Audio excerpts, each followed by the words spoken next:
brought you by Silver Pumps and Motors.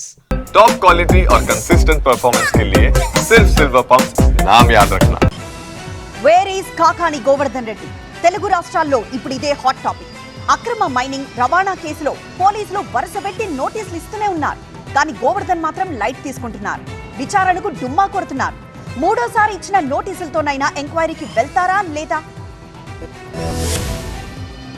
AP మాజీ మంత్రి కాకాని గోవర్ధన్ రెడ్డికి మరో షాక్ తగిలింది. ఆయనపై ఎస్సీ అట్రాసిటీ కేసు నమోదు చేశారు నెల్లూరు పోలీసులు. మైన్స్ లో విచ్చలవిడిగా పేలుడు పదార్థాల వినియోగంతో గిరిజనులు కాకాని అనుచరుల్ని నిలదీశారు. మైనింగ్ ఆపేయాలని బైఠాయించారు. క్రమంలో కాకాని అనుచరులు నోటికొచ్చినట్టుగా బూతులు తిడుతూ గిరిజనుల్ని బెదిరించారు. బాధితుల ఫిర్యాదుతో కాకాని గోవర్ధన్ పై ఎస్సీ అట్రాసిటీ కేసు నమోదైంది. మరోవైపు నెల్లూరులో మైనింగ్ తవ్వకాల వ్యవహారంలో పోలీసులు కేసు నమోదు చేశారు. ఇప్పటికే 2 సార్లు విచారణకు రావాలని నోటీసులు ఇచ్చారు కానీ కాకాని మాత్రం విచారణకు వెళ్ళలేదు. వాళ్ళ హైదరాబాద్ లో 3వ సారి నోటీసులు ఇచ్చారు. కాకాని నివాసంలో లేకపోవడంతో ఆయన బంధువులకు నోటీసుల్ని అందజేశారు. పోలీసుల నోటీసులతో ముందస్తు బెయిల్ ఇవ్వాలని హైకోర్టును ఆశ్రయించారు కాకాని. క్రమంలో నోటీసులు ఇచ్చిన విచారణకు హాజరు కావడం లేదంటూ ప్రభుత్వ న్యాయవాది న్యాయస్థానం దృష్టికి తీసుకెళ్లారు. ఎస్సీ కేసులు కూడా నమోదయ్యాయని వివరించారు. కాకాని అరెస్ట్ కాకుండా ఆదేశాలు ఇవ్వలేమని హైకోర్టు స్పష్టం చేసింది. క్రమంలో 3వ పోలీసుల నోటీసులతో కాకాని నెల్లూరు రూరల్ డీఎస్పీ ఎదుట రేపు విచారణకు హాజరవుతారా లేదా అన్నది ఉత్కంఠగా మారింది.